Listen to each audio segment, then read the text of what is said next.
Hey, why are you taller than me? Because I'm sitting on my foot to encourage me to sit up straight. Encourage your foot's going, let's go. You got this, Mia. Sit up straight.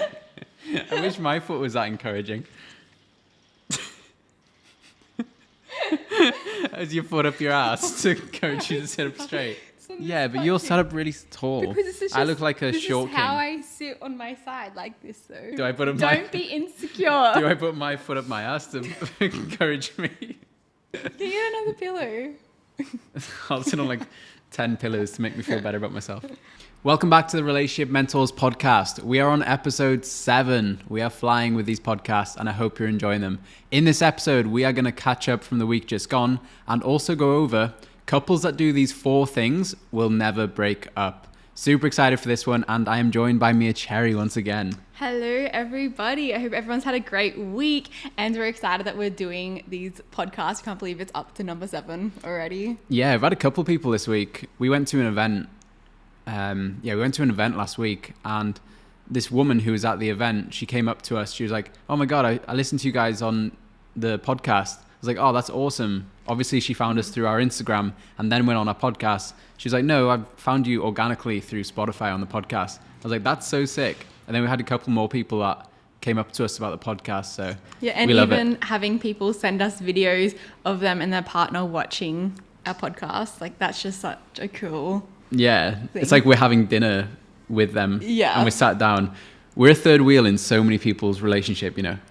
I love it. It's so good. When I speak to people on Instagram, it's like, yeah, my partner and I send your videos back and forth all the time. It's like, it's weird and it's cool. Yeah, it's so cool to hear about that because that's happening within their relationship and there's no way we would ever know that. Unless they let us know. Yeah, unless they let us know. Yeah. It's like even that lady that came up to us at the event midweek, it's like we said hi to her, however we would have never known that she listened to our podcast unless she said it. Yeah, so if you're listening to this and you want to make us feel great, send us a video of you watching the podcast, or I don't know, or even tell us about it. Sometimes just like a whole message, like you just sending us a message saying that you listened to it or what you loved about it. Like I just love those messages. It's so nice and rewarding because it sometimes it can look like numbers on a screen, can't it? Yeah, like very the Instagram quickly. Yeah, all the Instagram views and the podcast views, it's like they're just numbers until they're not, until you hear the individual stories. Exactly. And especially with our podcast, since it's on so many different platforms, it's on YouTube, it's on Spotify, it's on Apple.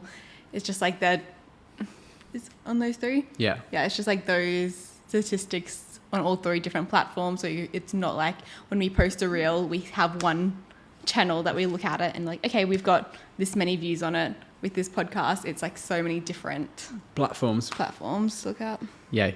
So, Mia Cherry, what happened last week? What was your highlight last week and what was your biggest frustration? Do you have one ready? Biggest frustration I haven't thought of. However, the biggest highlight, I feel like it's going to be your highlight maybe as well. Because like we went to an event midweek and I feel like, is that your highlight too? I will. Okay, well, I'll let you explain that more. However, my biggest highlight was getting to go to this event midweek. It was on Valentine's Day, which was really sweet. We got to dress up, both of us, like to the nines, like full makeup, hair done, and yeah, that was just really a fun night to get to dress up, be around all these other beautiful girls, having Charlie there, and it's just a nice evening up in Broad Beach. Yeah, it was really nice. That was a really cool event, wasn't it? It was.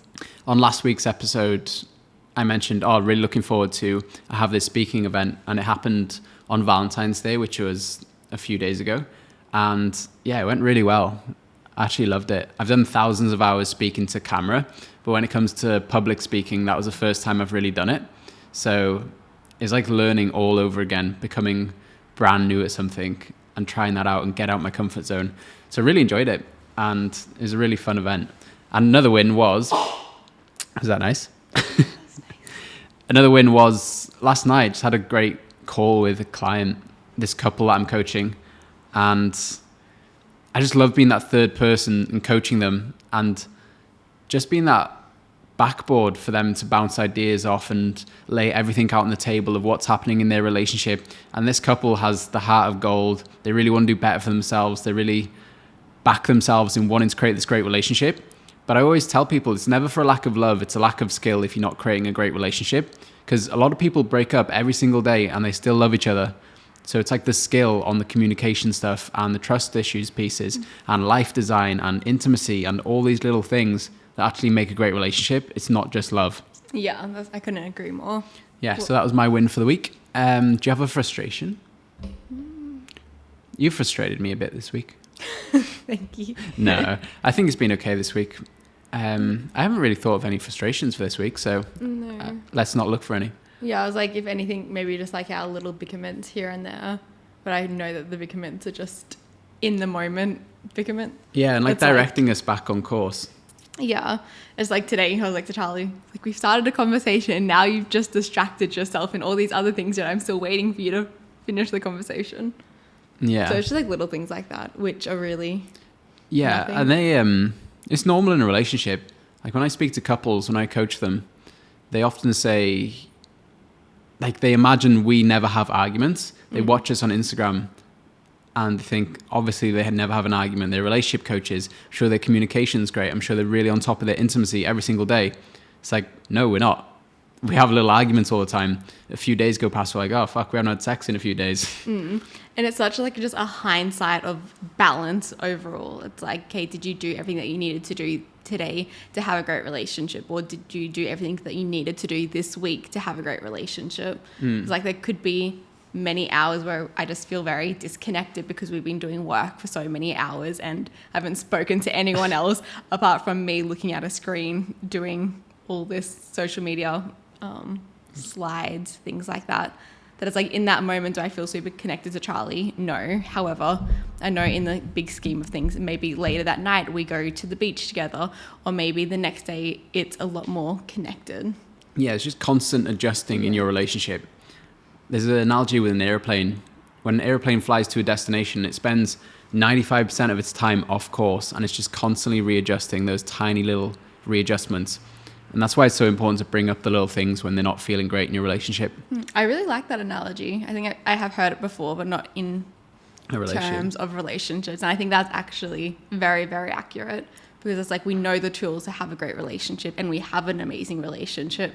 And it really is. It's like we teach you these tools, we know these tools ourselves, and we're implementing them to our relationship. And that's going to look somewhat different every single day in every different relationship. Amazing. And it goes into our topic for today. Couples that do these 4 things will never break up. I love this. It's like the practices you can focus on every single day, or the check marks to make sure your relationship's going in the right direction, that you're the best person in your relationship to give that relationship the best chance. Number 1 is becoming happy in yourself. Why is that important to a relationship? So we know, or as many of you would know, that becoming the best version of yourself means that you're going to show up in the relationship as the best version of yourself. So if you don't know what makes you happy, how do you expect someone else to make you happy? If you don't know yourself well enough, how are you supposed to expect someone else to know you well enough? Does that make sense? And then it's like it's so important that you're filling up your own cup, that you're meeting like all of your own needs, so then your partner gets to experience the best version of you and you get to create new experiences together rather than coming to the relationship with lacks and expecting somebody else to fulfill them for you. Yes, the main point is you bring your whole life into a relationship.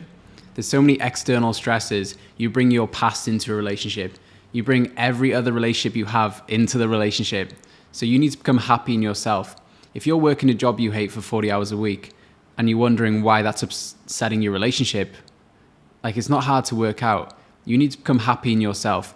You need to become the fittest version of you so you're healthy. You need to sort your mindset out so you're actually your best friend. No negative self-talk. And then your career, making sure you do something you love for work or your business. And then finances, making sure you're not stressed out with finances. Get on top of it, get organized, make a plan. And then social life, have other social interactions, not just your relationship. That's something we can be guilty of sometimes, of not prioritizing other social relationships rather than just our relationship. Yeah, and I do believe on that it's just the period of life that we're in right now of really seasons. Yeah, it's just a season that we're in right now, which is focused very much on what we're doing. Yeah, and it's okay to go through seasons in your relationship. Even the couple I coached last night, when you start a relationship, it's so easy for it to feel so easy, and it's so effortless, and you probably have loads of sex. It's very exciting, not much arguments. And then you go through a different season in your relationship where you move in together, you're having to go to work every day, you're having to balance other relationships, you're having to balance going to the gym, and then all those external stresses will affect your relationship. And then it just calls for another layer of you, right? It calls for deeper understanding of your partner, of yourself, more skills in the relationship. And that's how you grow together in that relationship. You like that? Yeah. Amazing. So number 2 is learning to understand and communicate your needs. We actually just had a mini program about that, haven't we? We do. It's a $27 course, so I definitely recommend you guys checking that out. There's 5 different modules in it. However, I'll let you answer this one. So learning to understand your needs. If you don't understand your own needs, how can you expect your partner to understand your needs?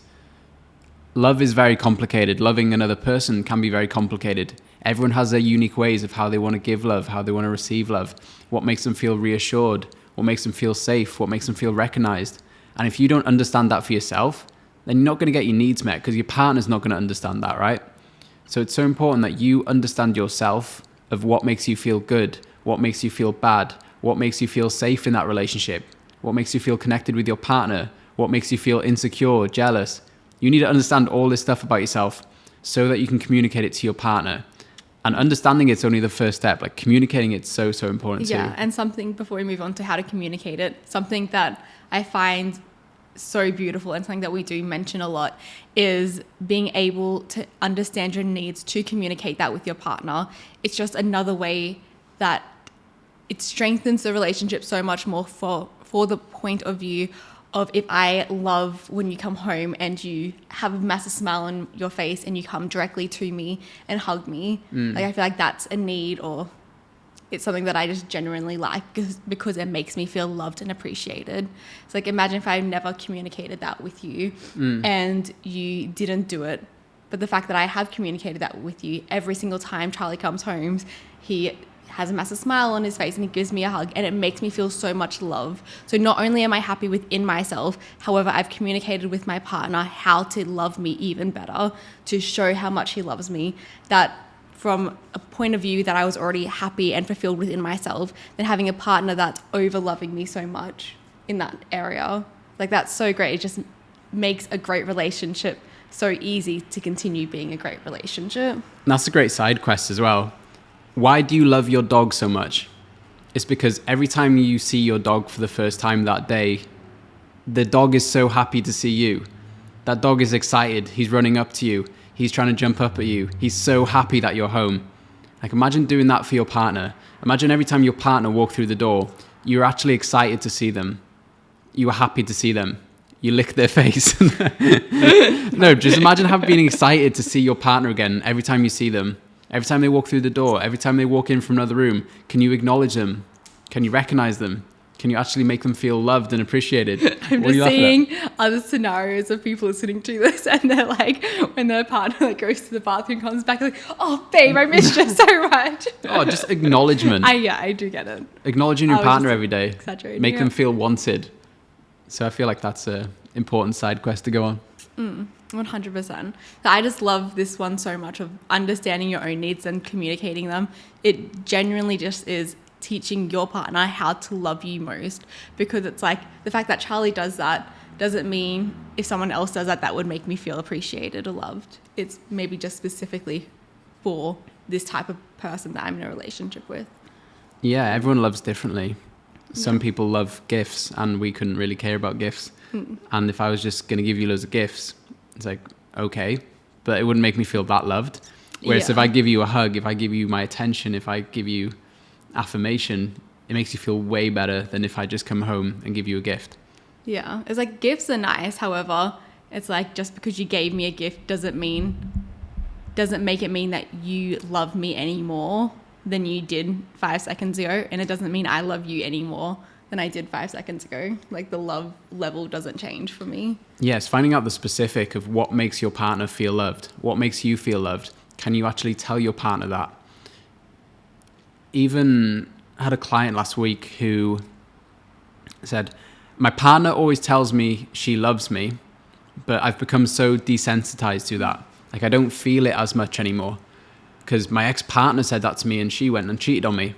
Whereas if he recognized that when my partner says everything's going to be okay, that you're doing a great job, like that actually lands, that feels real, rather than I love you is just, it's like a knee-jerk reaction when couples see each other. It's like, I love you. But sometimes they forget about the feeling that goes behind it. Yeah. A lot of time it just washes over their partner's head rather than saying specific things. Like, thank you so much for washing up. That was so helpful. Thank you for making the bed this morning. Thank you for taking the bins out. Thank you for giving me that reassurance, rather than just, I love you.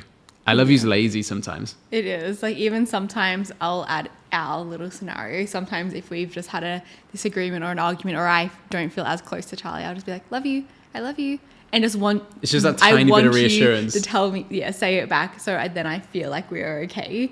A little anxious rather attached. than just like if I would have just communicated like, how are you going? Or so it sometimes can be a cop out. Amazing. Okay. Next one, building the friendship and be able to make them laugh. This is a great one. I feel like the friendship's like our strongest part of our relationship. 100%. And I also believe every friendship can look different within a relationship as well, because there are some relationships where they have some level of a friendship, yet they're not best friends with each other, where I would believe that you and I are best friends with each other. It's like, and that's when I believe it's like that, it's like true love. When you get invited to go somewhere, you know that you want to take your partner. When you get good news, you know that you want to tell your partner. First person you want to tell. Yeah, the first person you want to bring anywhere, the first person you want to tell things to. It's not just because I'm obsessed with you or anything like that. It genuinely is just because you're my best friend. I have all these fun experiences with you. That's really cute. You're so nice. Whatever. Thanks. I'll remind you of that when you're being nasty. Best friends fight. It's fine.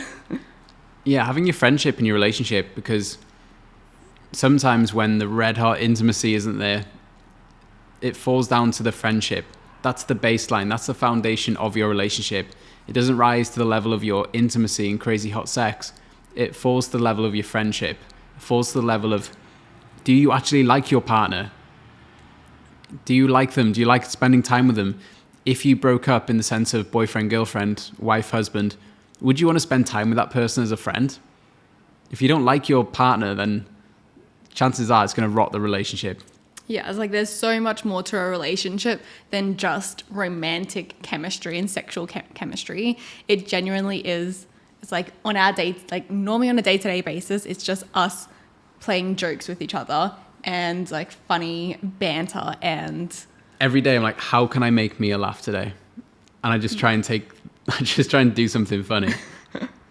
I feel like I make you laugh. Mine is never intentional. But you're just more of a dorky person. You hate that word, hey? So me.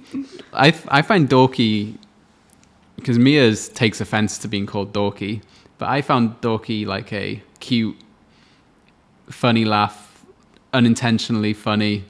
You're never intentionally funny. I feel like you're just funny as a person. I feel like I'm just silly sometimes. Like I feel like I'm silly, which is funny. Whereas I'm more intentional with it. Like, this is to make Mia laugh. Whereas Mia just goes about life and it makes me laugh.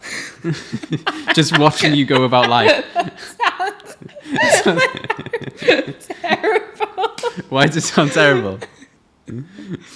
Just the way you go about life and you do your little things and all your little mannerisms. I just watch you, I observe you. I'm like, that is so funny. It's like a walking not cartoon, but do you like a TV series? You say that it's cute. So yeah, I do love it. Whereas I'm more intentional, like, okay, this is to make me laugh. So make your partner laugh every day. How can you intentionally make them laugh? How can you, when you're going about your day and something funny happens, can you store that? And I can't wait to tell my partner about that when I get home. Like, that's how you build a great relationship. You share your moments. You share the funny things. You share the hardest moments. You share the best moments. Yeah. And that emotional intimacy comes from there. And something that's really helped me as well is sometimes when I look at our relationship and I was like, okay, what I feel like we're missing fun right now. And I'm like, okay, if you are my best friend. It's like, if I had my girl best friend here, what would we be doing? And I'm like, oh, like sometimes I really forget that I can organize dates as well. And it's like, I can organize us to go somewhere and do this and have a really cute, like, best friend date rather than it be like super romantic and cute. Yeah, like so many different aspects to your relationship.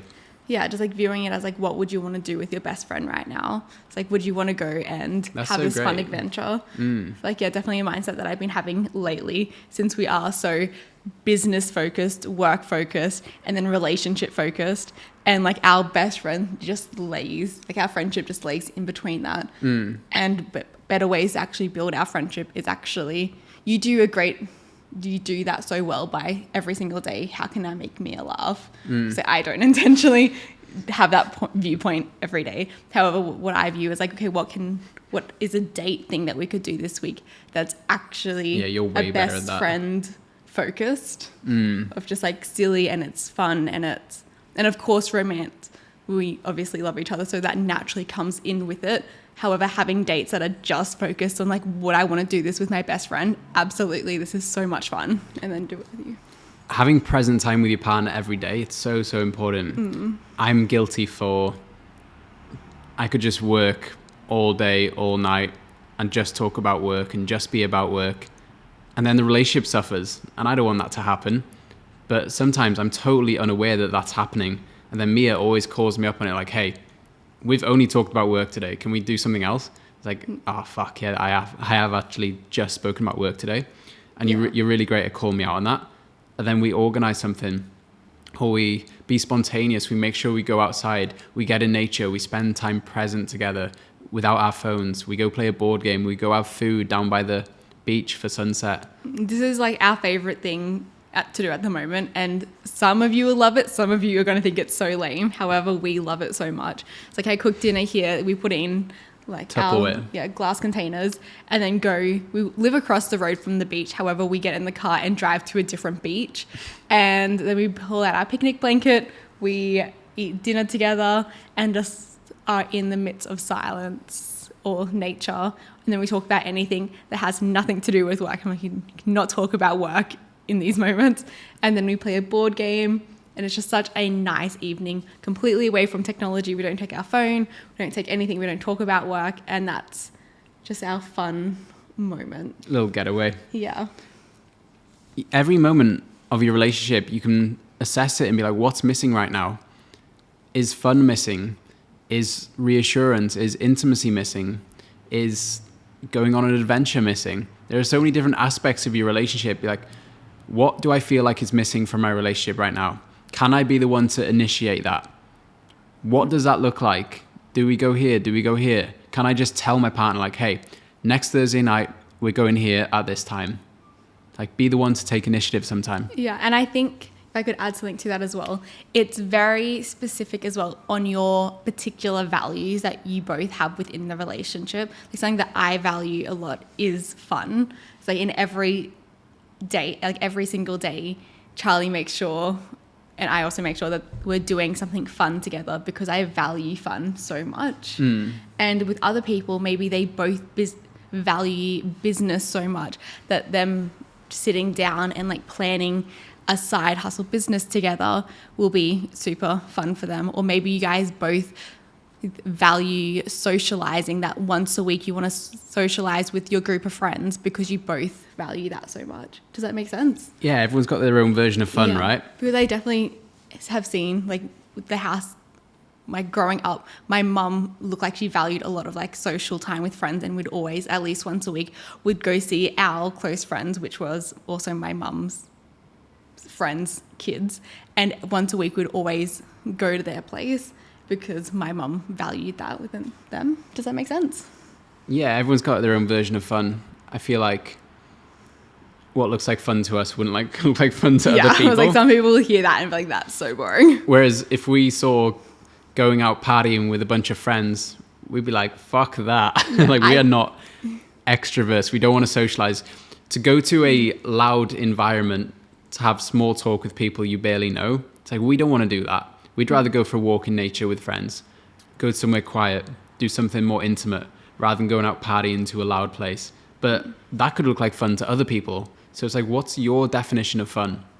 Exactly. It's like, and it's what is your definition of fun in that moment of your life? Because there's definitely been moments of our lives where that was our fun. It's like I used and it's to okay love, for it to change. Yeah, like I used to love going out with my girlfriends and dancing. It's like we'd love to go to clubs for the whole purpose just to dance, and it was so much fun. However, now I look at that and I'm like, oh, I just know the feeling of it when I'm waking up the next morning. Even if you haven't drunk anything, it's just the exhaustion of being sleep deprived and probably not drinking enough water that night. And values change over time, right? Exactly. Now we value waking up healthy the next morning, being able to go for a walk, being able to go to the gym, build the business, that sort of stuff, rather than let's go all out, have as much fun as possible on this Saturday night. Now we're like, that doesn't feel like fun whatsoever. And I got to a point in my life where I used to go out drinking, and then it got earlier and earlier, the time where I would think about the next day. I feel like when I was 16, 17, 18, probably up to 20, I would go out drinking and I wouldn't even think about the next day. All that existed was right now. And then as I started to creep up, like 21, 22, I'm like, oh, I'm going to stop drinking because the next day. And then 23, 24, oh, I'm not really going to drink past 10 because I'll feel like shit the next day. And then you get to a point where like, I don't even want to drink because I'm already thinking about the next day. So interesting. I've never experienced that. I don't think I've drunk enough to. Yeah, you hardly drunk anyway in your party days. But like my party days, I always said it's like when I met Charlie. And it ended. I didn't really party that much, but it was fun. Still went out to the clubs to dance, which was good. Yeah. So did you have anything else to say on those 4 points? So couples. We haven't done the last one yet. Oh, we haven't. Appreciate them for who they are. Values is something that people don't understand. Everyone has their own set of values, and values are your highest priority items. What's most important to you? What motivates you? The invisible forces that dictate your life, like every decision, action, habit you do, it's driven by your values. It's driven by your internal compass of what's important, what's right, what's wrong, what must you do to feel fulfilled. And everyone has a different set of values. And sometimes you try and project your values onto your partner. If you don't understand it, your partner might be doing something that makes them happy, whereas you're looking at them and thinking, that's not how they should be living life because that's not how I want to live life. So you project your values onto them. This might come out as criticism or judgmental or controlling behavior, where you try and manipulate them a little bit to change their behavior because they're not living up to your highest values. But you need to realize they've got their own set of values, and until you realize that, you'll always be trying to change them. And that's such a big cause of conflict. That's really good. Thank you. That's a big part we put in our program as well, of both of you finding out your values, super simple process, and then finding out what's your top 5 values, what's their top 5 values, how does them getting what they want help you get what you want. And then once you realize that, you don't try and change the other person. You talk into each other's highest values. The relationship appreciates so much because you're helping them get what's most important to them, and they're helping you get what's most important to you. And the relationship works so easily. Can you give them an example of a value one person may have and a value what someone else may have, and then create those links for them? Yeah, so if my highest value is growth and Mia's highest value is family and being a mum, it's like, how does Mia's value of being a mum and valuing family, how is that supporting my value of growth? Well, she'd be able to look after the kids and she'd be so nurturing. So anytime I'm not focused on growth, I come home and I've got that environment where I'm nurtured. What about if she values community and I value growth? How does that support me? Well, when you're striving in business and you're looking for growth, you can put the blinkers on. It can be quite isolating. So Mia valuing community, that really helps me out with growth. It's like everything that you can create links with everything. Anything your partner values, you can create those links to all the things that you value. And it can sound so simple, especially with Charlie saying it like that. And it is that simple. However, we still encourage you to write it down and actually do it, because more links will appear that you didn't even realize. Like, you'll uncover more links of your partner getting what they want actually helps you get what you want. I always say that the highest return on investment in your relationship is spending 2 hours finding out your values, finding out your partner's values, and then creating as many links as possible between all the values. You only have to do it once, and then that'll be the highest return on investment for your relationship. Just 2 hours of doing that, but most people aren't willing to do that. And then that'll help your relationship for the next 5-10 years.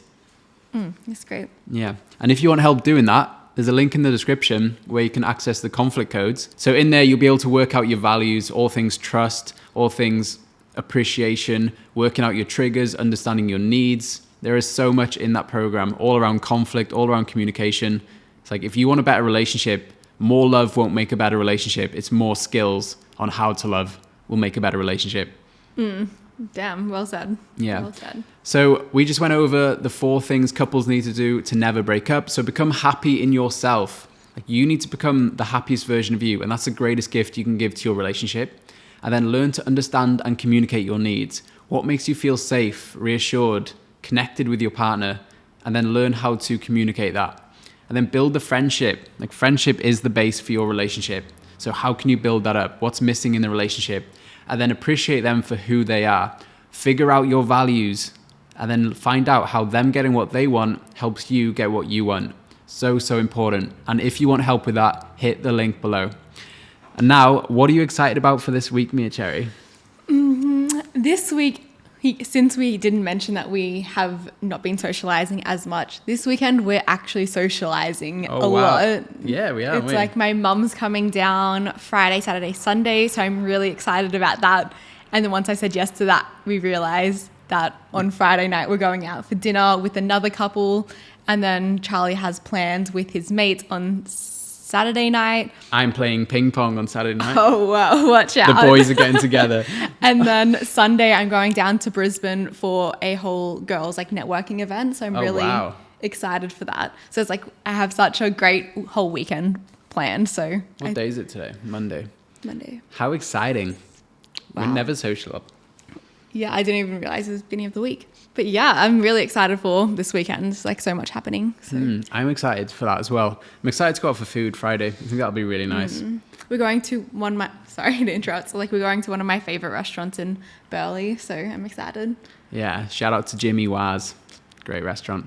And then we're going on, Saturday. I'm going to see a bunch of men. That sounds so wrong. It sounds like I'm going to a brothel or something. No, don't say that. I'm not. Yeah, it didn't sound that good. Sounded terrible. All right, I'm going to see a group of friends who are men, and we're going to play ping pong together. That sounds even worse. That sounds like sounds like code word for You're going to have a guys' night. Yeah, I didn't know how to say that in a not weird way. Welcome to Australia. You're going to have a night with the boys. Night with the boys. That doesn't sound great either. Okay, a guy's night. Guy's night. All right. That's what we're doing on Saturday night. And then Sunday, Mia Cherry's going up to Brisbane to go to a business event, and I am staying on the Gold Coast. Maybe with my mum. Oh yeah, your mum will be here. Yeah. That'll be so cute. Amazing. That is everything for today. Thank you so much for listening. I hope you enjoyed that one. And a lot of messages we get is couples listening to the podcast together or sending the podcast to each other, and then they can talk about it. Because intellectual intimacy in a relationship is so important. When you can talk about your thoughts, you can talk about ideas, you can talk about concepts, conspiracy theories if you want. But a great one is send this podcast to your partner to listen to, and then come together and have a conversation about it. That builds the intellectual intimacy so, so much. So thank you for watching. And also let us know if you're listening to the podcast. Send us a message. We love hearing from you. Thank you so much. And join us for episode number 8 next week. Thanks, guys, so much. We love having you here.